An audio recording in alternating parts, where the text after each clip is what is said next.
Capítulo 1. Cristianos en las redes de la nueva era. El aire dentro del aula estaba cargado de expectativa, y cada mirada estaba fija en la mujer que se encontraba frente a nosotros. Todos aguardábamos sus palabras con atención. Arrodíllate, yo soy Jesucristo y voy a sanarte. Yo escuchaba fascinado el relato de Muriel. Ella estaba de pie frente a la clase en el centro de la nueva era y describía una increíble experiencia nocturna que había tenido recientemente. Les digo la verdad, continuó muy emocionada. Él estaba allí, de pie, en medio de mi recámara, aunque la había cerrado con llave, y me ordenó que me arrodillara. Si la gente piensa que Jesús es un tipo débil y flacucho, se llevarán una gran sorpresa. Mide más de 2 metros de estatura, tiene un aspecto imponente y es bien parecido. Es un ser muy poderoso, agregó con mucho énfasis. Comencé a sentirme incómodo mientras escuchaba el relato de Muriel. Rubia y muy atractiva, era como de unos 60 años y lucía alta y esbelta en su llamativo vestido azul. Con el rostro radiante de gozo, la fundadora y directora de nuestro centro describió lo que ocurrió después. Salí de la cama y me arrodillé frente a Jesús. Él puso sus manos sobre mi cabeza y me dio su bendición. Luego se volvió, caminó derecho y traspuso la sólida puerta cerrada con llave de mi cuarto. Muriel comentó como la cosa más natural del mundo. Se había ido. Simplemente desapareció en el corredor. Era la segunda vez que oía el relato de Muriel referente a la visita de Jesús a su cuarto en el hotel. Después de su experiencia comenzaron a producirse muchos cambios en nuestra pequeña organización metafísica llamada Camino Luminoso. Yo me sentía cada vez más confuso. El énfasis en la nueva era me inquietaba, y no era que me resistiera a creer la experiencia de Muriel. Al contrario, aceptaba su historia como un hecho. Después de todo, yo era miembro de la junta directiva del centro y había conocido a Muriel durante muchos años. Era una mujer muy espiritual y nunca la había oído mentir ni exagerar las cosas. Lo que me hizo sentir incómodo fue su nuevo enfoque sobre la Biblia. Muriel era una médium de la nueva era, o médium espiritista, cuando fundó el Camino Luminoso a principios de la década de 1960. Poco después de las visitas de Jesús, en 1985, ella me comunicó un mensaje del Espíritu Santo diciendo que yo debía tirar todos mis libros de ocultismo y comenzar a estudiar la Biblia en lugar de ellos. Naturalmente, no me sentía dispuesto a seguir su consejo y a deshacerme de mis preciosos libros esotéricos. Yo había sido miembro del Camino Luminoso durante 5 años y amaba las enseñanzas metafísicas. Con el correr de los años había tenido muchas experiencias espirituales, algunas tan importantes para mí como la visita de Jesús lo era para Muriel. Por ejemplo, más o menos un año después de mi primera visita al Camino Luminoso me hice devoto de un notable maestro hindú budista llamado Dhwal-Kha Achhuele. Tras relacionarme durante 4 años con Dhwal-Kha Achhuele, no podía entender por qué habría de convertirme repentinamente en un seguidor de Jesucristo y quemar todos mis libros de ocultismo. Muriel había dicho que los libros metafísicos solo eran verdades a medias y que la Biblia era una fuente superior de sabiduría divina. Pero yo era renuente a involucrarme en un cristianismo de esta clase. Poco a poco llegué a aceptar el hecho de que Jesús había tomado el mando de nuestro centro y que yo debía aceptarlo como mi maestro. Compré una Biblia y comencé a asistir a una clase de estudios bíblicos semanales y grupos de oración que se daban en vez de las clases de metafísica. Las enseñanzas expuestas en el Camino Luminoso se transformaron en una curiosa mezcla de misticismo de la nueva era y cristianismo bíblico. Nos considerábamos como cristianos de la nueva era. Incluso comencé a decirle a la gente que era un cristiano nacido de nuevo. Después de todo, había abandonado mi maestro hindú y había aceptado a Jesucristo como mi maestro y salvador. Notar, los espíritus satánicos considerados como uno de los maestros guías de la nueva era, popularizado por Alice Bailey, la conocida médium espiritualista aclamada por muchos de sus adeptos como una profetisa de la nueva era. N de la R. Durante mis momentos de meditación, podía sentir que Jesucristo y el Espíritu Santo me inspiraban a través de la voz de la conciencia, exactamente como Dhwal-Kha Achhuele lo había hecho anteriormente. Después de un tiempo, me convertí en devoto de este Jesús. Él dominó mi vida por completo. Se me dijo también que asistía regularmente a una iglesia cristiana de modo que pudiera conocer a nuevos amigos e interesarlos en la meditación y otras ideas menos ofensivas de la nueva era, disfrazadas en sólidos términos bíblicos. Evitando todo cuanto pudiera parecer muy controversial, presenté sutiles sugerencias aquí y allá. Encontré a muchas personas bastante dispuestas a escuchar mis interesantes propuestas. Por ejemplo, un pastor de una congregación evangélica me dijo que sería bueno que principiara un grupo de meditación en su iglesia si podía hallar algunas personas que estuvieran interesadas. 2 meses después de la misteriosa visita de Jesucristo a la directora del Centro de la Nueva Era, experimenté una dramática conversión al cristianismo auténtico y descubrí que el Jesús que yo estaba siguiendo no era el Jesús real, el Hijo del Dios Todopoderoso. Fue algo terrible descubrir que, como cristiano de la Nueva Era, había estado siguiendo a falsos profetas y practicando falsas enseñanzas que pretendían ser revelaciones de sabiduría de parte de Dios. Es posible que el lector se pregunte, ¿qué o a quien se le apareció Muriel en su cuarto del hotel? ¿Fue su imaginación? ¿O fue un demonio disfrazado haciéndose pasar por Jesús?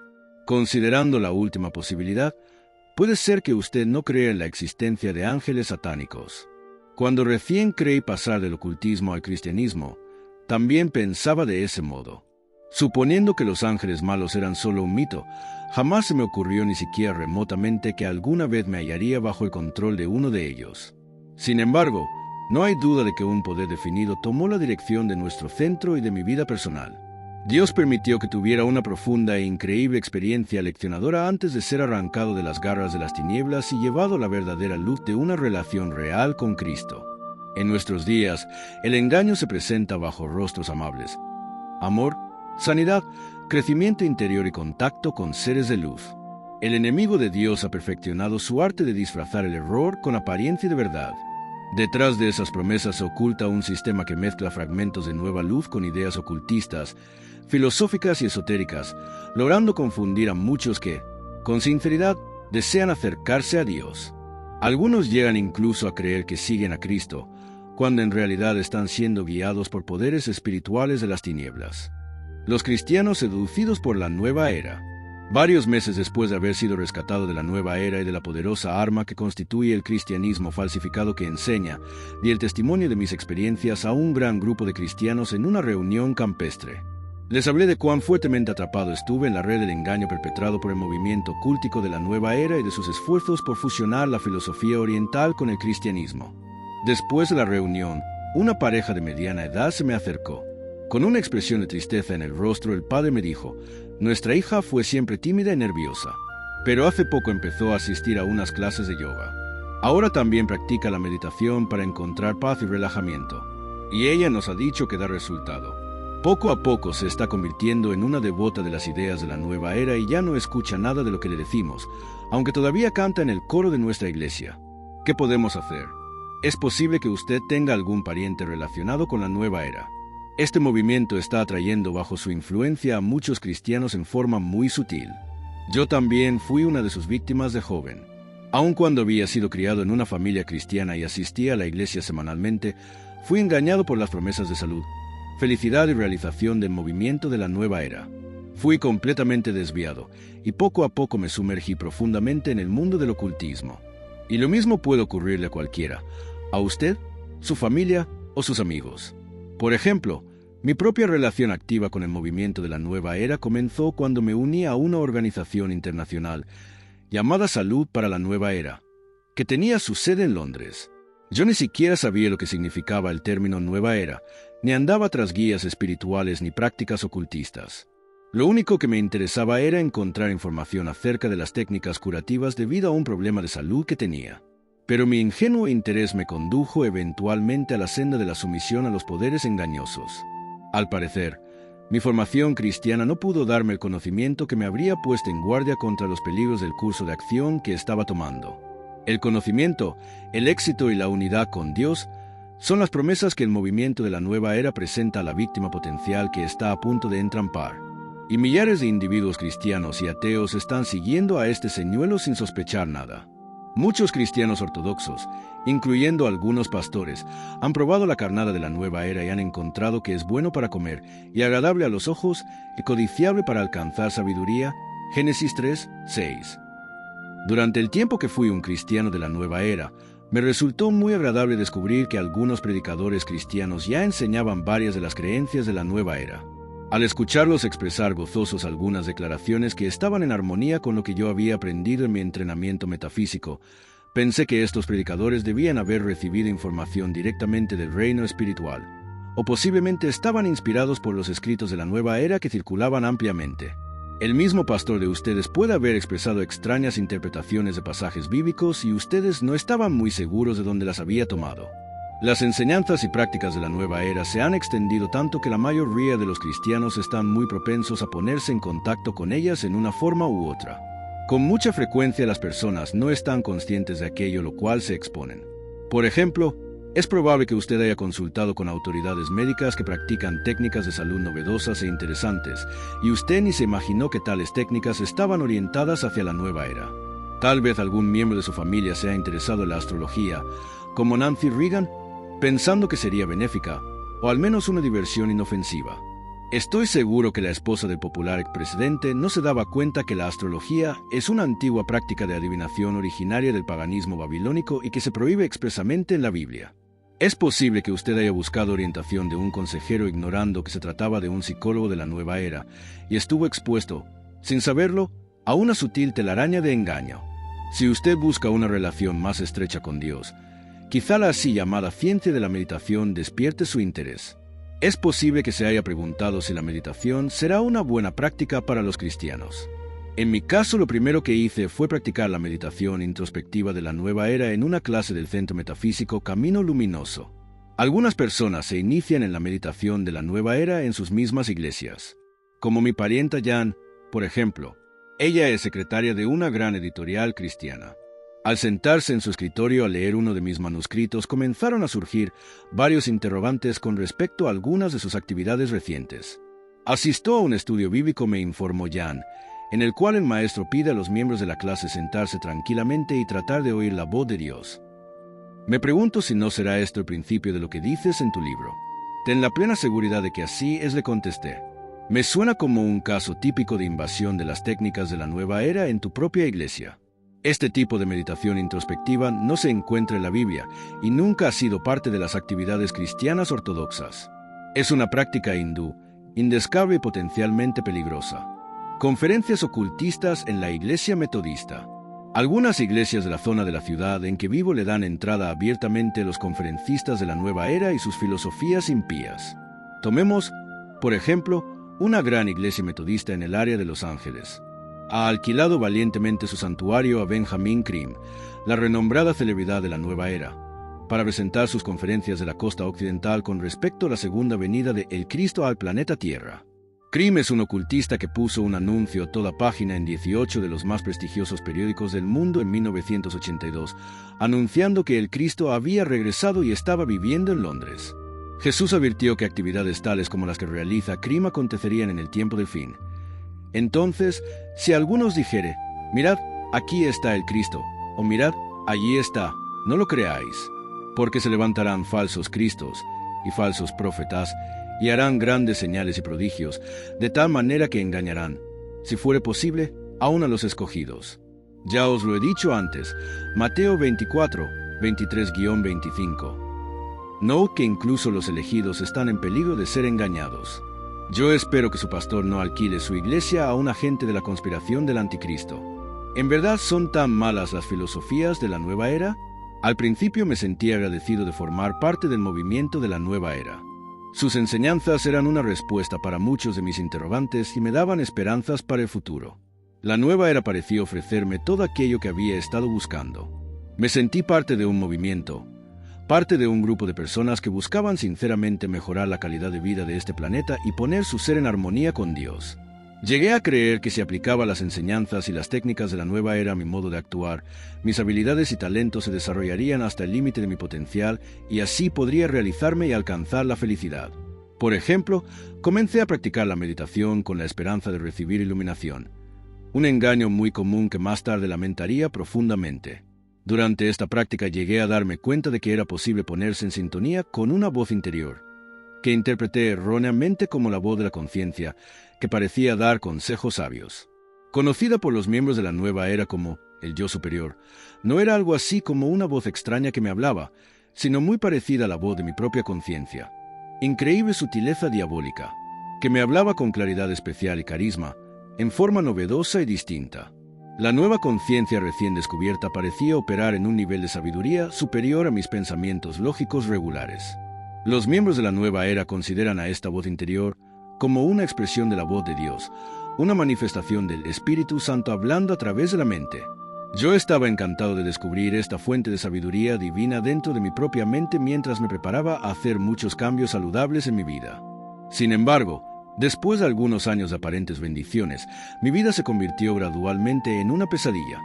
Me sentí esclavo de los dictados procedentes de la voz interior de mi conciencia pervertida. Por ejemplo, mis esfuerzos por asegurar la prosperidad financiera prometida por los profetas de la nueva era resultaron en deudas económicas a medida que era forzado por mi conciencia a hacer grandes contribuciones para ayudar a financiar las actividades del Camino Luminoso y sus grandes anuncios para promover el cristianismo de la nueva era. Cualquier insubordinación daba lugar a una severa depresión que yo atribuía a mi separación de Dios, puesto que había sido desobediente a su voluntad. Tan pronto como daba la cantidad de dinero que se me había mandado donar, la intensa depresión desaparecía inmediatamente. Esta sensación se repitió muchas veces. Obviamente estaba siendo controlado por una fuerza extraña y terrible, como el títere que depende de la cuerda. La nueva era es una secta semejante a otras. Allí no importa que usted sea esclavo de la voz interior de la conciencia, de los espíritus guías o de los líderes de la organización. El proceso de intimidación, culpabilidad y esclavitud es similar. Sin embargo, el engaño progresivo fue tan sutil que nunca sospeché que estuviera siendo manipulado por un tipo de poder maligno. Promesa de inmortalidad. Llegué a alimentar la esperanza de que el cristianismo de la nueva era me daría inmortalidad, la vida eterna prometida por Cristo. No me daba cuenta que Satanás estaba usando las enseñanzas de la nueva era para perpetuar la antigua mentira dicha a Eva en el Edén: no moriréis, Génesis 3, 4. Al creer esta mentira, tuve que aceptar interpretaciones distorsionadas de las expresas declaraciones bíblicas de que así la muerte pasó a todos los hombres, por cuanto todos pecaron, Romanos 5 y 12, y que la paga del pecado es muerte, Romanos 6 y 23. Yo había creído que todas las avenidas religiosas conducirían finalmente a Dios, ya sea que estuvieran coloreadas de hinduismo, budismo o de cualquier otra filosofía. La idea de que todas las sendas espirituales conducen a Dios es una de las doctrinas fundamentales de la nueva era. Pero la Biblia dice algo diferente, porque ancha es la puerta y espacioso el camino que lleva a la perdición, y muchos son los que entran por ella. Porque estrecha es la puerta y angosto el camino que lleva a la vida, y pocos son los que la hallan.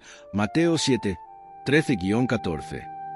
Cuando fui rescatado de las trampas de la nueva era, me sorprendió al darme cuenta de que, aunque yo oraba y predicaba en el nombre de Jesús, en realidad estaba viajando por la amplia vía que conduce a la destrucción. Quizá usted piense que es imposible que alguien predique y ore en el nombre de Jesús si todavía esté bajo el control de los poderes de las tinieblas. Cristo predijo que se levantarían falsos maestros que predicarían en su nombre. Muchos me dirán en aquel día: Señor, Señor, no profetizamos en tu nombre, y en tu nombre echamos fuera demonios, y en tu nombre hicimos muchos milagros. Y entonces les declararé: nunca os conocí, apartaos de mí, hacedores de iniquidad, marca registrada. Mateo 7, 22-23. Usted debe saber algo acerca de mis actividades pasadas, ya que en este mismo momento hay otros que están haciendo exactamente lo que yo hacía. Debe identificarlos antes que lo lleven a usted cero a su iglesia a creer falsas doctrinas, cero a caer en prácticas ocultistas. Antes de referirme a cómo fui seducido por la mente maestra, me gustaría informar brevemente acerca de mi origen. La desaparición de Dios. Nací hace 39 años en el seno de una familia cristiana que asistía fielmente a la iglesia cada semana. Mi padre fue un predicador laico en nuestra pequeña congregación. Aun cuando creía que Jesús era el Hijo de Dios, poco a poco desarrollé una actitud de apatía y frialdad hacia el cristianismo. Creo que gran parte de esa actitud se puede atribuir al medio en que crecí, una ciudad pequeña situada en la región industrial del norte de Inglaterra. Las chimeneas de las fábricas vomitaban sin cesar humo negro hacia un ciclo sucio y nublado. La gente parecía orientada hacia un estilo de vida secular y grosero. Entre mis amigos la religión ni siquiera se mencionaba, a no ser para hacerla objeto de burlas y expresiones profanas. Los maestros de las escuelas nunca mencionaban a Dios y todos parecían pasarla bastante bien sin ninguna religión. Poco a poco comencé a deslizarme hacia las prácticas y actividades mundanas de mis amigos. Al principio fueron cosas sin importancia, pequeñas travesuras como fumar y robar licor de la despensa de mi tío. Pero más seria era la tendencia a no pensar nunca en Dios ni en Jesús, ni en el papel que jugarían en mi vida. Mientras más me involucraba en las actividades de mis amigos, que eran predominantemente profanas, más llegaba a catalogar a la religión como algo conveniente para mis padres, pero que nada tenía que ver conmigo. Aun cuando creía que Jesús existió, como enseña la Biblia, no tenía ninguna relación especial con él. Y sin embargo, aunque parezca sorprendente, me sentía seguro de que si moría, iría al ciclo. Mi alienación de los valores cristianos se intensificó en la escuela secundaria, donde mis maestros me exponían a fascinantes ideas tales como las teorías de la evolución, de la reencarnación y la percepción extrasensorial. Recuerdo un maestro en particular, el señor Ardinge parecía tener alrededor de 30 años. Era un hombre fornido y de mediana estatura, de cabello rojizo, nítidamente recortado al estilo de los maestros de escuela secundaria británicos. Pero me parecía diferente de la mayoría de los maestros. Un tipo un tanto solitario, envuelto en su sobretodo beige, que podía verse sentado solo en los cafés del pueblo. Aun cuando yo era un estudiante del área de ciencias, su clase de filosofía, que daba 2 veces por semana, me parecía muy interesante. Freud dice, era una de las frases más comunes del señor Ardinge al presentarnos las ideas de Sigmund Freud, el famoso psicoanalista vienés. Freud dice que el subconsciente del hombre es una poderosa fuerza en su vida, comentaba el profesor Ardinge. Él creía que todas las características de nuestros motivos y emociones son el resultado de la obra del inconsciente. A mí me interesaban profundamente las declaraciones del profesor Ardinge. En su clase, o en cualquier otra de las que tomaba en la secundaria, con frecuencia experimentaba terribles penosas ansiedades y temores. A veces sentía que el pecho se me oprimía y una oleada de claustrofobia descendía sobre mí como una pesadilla, provocando en mí el poderoso impulso de abandonar el salón de clases sin causa aparente. Yo sabía que este sentimiento era irracional, pero no podía explicar mis temores. Los problemas comenzaron una mañana cuando solo tenía 16 años de edad. Estando en una asamblea de la escuela, de repente fui invadido por ese súbito ataque de pánico. Durante varios meses había venido sintiendo una tensión y un estrés crecientes dentro de mí.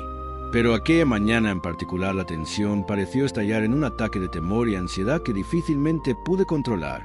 Mi pecho se comprimió como si una banda de acero se hubiera atado alrededor de él y sentí que me desmayaba por falta de aire. Me parecía estar bajo una nube negra que anunciaba una calamidad inminente y tuve que luchar para mantener mi mente en orden. Utilizando cada gota de mi fuerza de voluntad, luché contra el impulso de salir corriendo y me obligué a mantener la compostura hasta que terminó la asamblea. Después de este primer ataque de pánico, nunca volví a ser la misma persona. Los últimos años de mi adolescencia parecieron estar acosados por una incesante ansiedad. El médico de nuestra familia me recetó tranquilizantes y me aconsejó que no me preocupara. Me desilusionó cuando no pudo dar una explicación significativa del mal que me aquejaba. ¿Por qué me siento así?, le pregunté. Pienso que has estado trabajando demasiado, me sugirió sin darle mayor importancia.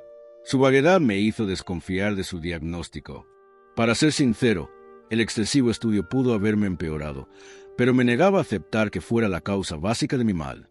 Intuitivamente comprendí que algo había cambiado en mi sistema nervioso cuando llegué a la adolescencia, pero no sabía qué hacer para corregirlo. Mientras escuchaba la filosofía freudiana del profesor Ardinge, me pregunté si mi ansiedad no estaría en mi inconsciente, como Freud lo propone en sus teorías psicológicas. Quizás sus libros podrían darme algo de luz para comprender mis extraños sentimientos de tensión y alienación. Habiendo sido motivado a leer algunos de los libros de Freud, comencé a cultivar el concepto de que todos los problemas humanos podían explicarse en términos de disfunciones asociadas con el inconsciente. Pensé que tal vez la religión misma era una neurosis, una condición de debilidad psicológica, una máscara que encubría una falta básica de madurez. Este era, por supuesto, el punto de vista de Freud. Esto me llevó a cuestionar la existencia de Satanás. ¿Eran las tentaciones en realidad procedentes de algún poder maligno que manipulaba psíquicamente a su víctima, como enseñaba la Iglesia? Freud expresaba la idea opuesta de que la actividad del subconsciente era la responsable de los pensamientos e impulsos conflictivos. Creía que las acciones antisociales e irracionales de una persona estaban fuertemente influidas por los recuerdos inconscientes asociados con las experiencias deprimentes de la niñez llamados traumas. Comencé a concordar con las ideas de Freud y consideré a Satanás como una representación simbólico-mítica del interior caótico del hombre con todos sus impulsos destructivos. Para comprender bien todo esto uno necesita bastante discernimiento psicológico. Después de leer cuidadosamente un par de libros de Freud, orienté mis esfuerzos una vez más hacia mis estudios académicos. Mis temores y ansiedades habían desaparecido en gran medida y mi interés en la psicología también disminuyó. Sin embargo, las ideas freudianas habían afectado profundamente mi actitud hacia la religión. «Will, ¿irás esta noche a la velada especial de los novatos?», me preguntó Oscar mientras se quitaba sus lentes de gruesos aros negros en el ascensor. Oscar era un amigo del primer año de la universidad que vivía en el mismo piso del dormitorio universitario. Era mi primera semana en el curso de licenciatura en física. «¿Qué clase de reunión es esa?», le pregunté con curiosidad, pues nunca antes había vivido en una ciudad grande. «Oh, es un espectáculo de striptease con mucho licor. La asociación estudiantil ha organizado un show especial para todos los novatos. ¿Por qué no vienes con nosotros?». Yo sabía que aquello era malo, pero aun cuando no estaba realmente interesado en la sugerencia, sentí que debía buscar alguna clase de emoción para pasar la velada y olvidarme de las preocupaciones y la presión propia de los inicios de la vida universitaria. «Creo que iré con ustedes. Parece que va a estar bueno», balbucí, sintiendo un nudo en la garganta. Como estudiante universitario deseaba extender mis fronteras para saber qué sucedía detrás de las brillantes luces de la ciudad metropolitana de Manchester. Dominado por un espíritu de rebelión, no quería que nada ni nadie me impidiera pasar un buen rato. Especialmente no quería que mi conciencia me molestara. Por pura curiosidad, varias semanas después fui a ver películas pornográficas en 2 ocasiones. Fue algo terriblemente aburrido, pero al menos sentía que estaba ejercitando mi iniciativa y madurez en la búsqueda de alguna excitación que rompiera la monotonía de la vida estudiantil. Los bares de la universidad y los conciertos de rock de los fines de semana atraían bastante mi atención. Sin embargo, incluso estas me resultaban tediosos a menos que me tomara un par de cervezas para desinhibirme un poco. A medida que la intoxicación avanzaba, mis normas morales, bastante relajadas, me permitían divertir a Oscar y a nuestros compañeros con chistes de tono subido con el propósito de obtener su reconocimiento. Cualquier relación que hubiera tenido con Cristo se había esfumado para entonces. Sin embargo, mi cuerpo todavía asistía a la iglesia una vez por semana a fin de evitar problemas con mi familia. A semejanza del Dr. Jekyll y Mr. Hyde, llegué a tener una doble personalidad. Me ponía un ropaje de dignidad en la iglesia, pero vivía una vida profana fuera de ella. Cuando terminé mis estudios universitarios, aspiraba a realizarme en una buena carrera y pasarla bien. Llegué a ser ingeniero diseñador de maquinaria para una gran fábrica textil, y me mantenía muy ocupado ganando y gastando dinero, tratando de satisfacer una insaciable sed de emociones fuertes con motocicletas, carros, viajes, fiestas y cantinas. Cuando cumplí 24 años decidí abandonar las visitas semanales a la iglesia, a pesar de mis temores de que mi familia me tratara como a un apóstata. No fue fácil dejar la iglesia. En realidad, estaba temeroso de que el Evangelio eterno fuera verdadero después de todo, y que mi vida pudiera terminar en la condenación eterna. Después de varias semanas cruciales de dubitaciones, decidí finalmente no asistir a la iglesia. Razoné que me tomaría unas vacaciones de toda religión por algún tiempo, para ver cómo me sentía. Después, probablemente, volvería en pos de mis creencias. La vida irreligiosa parecía mucho mejor que las pretensiones del pasado. Al menos ahora había congruencia entre mis convicciones y mi comportamiento. Por ejemplo, noté que ahora podía proferir maldiciones y articular expresiones pornográficas sin el más leve rubor y me sentía completamente bien de ser como me diera la gana. «Comamos y bebamos, que mañana moriremos», se convirtió en el lema que se ajustaba a mi vida. Pero pronto surgió un nuevo problema.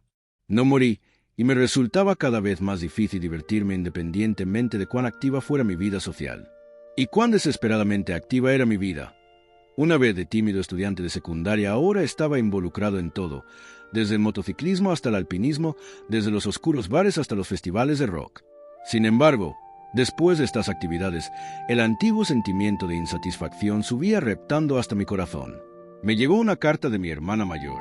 «¿Por qué no vienes y vives con nosotros en Canadá?», decía la carta.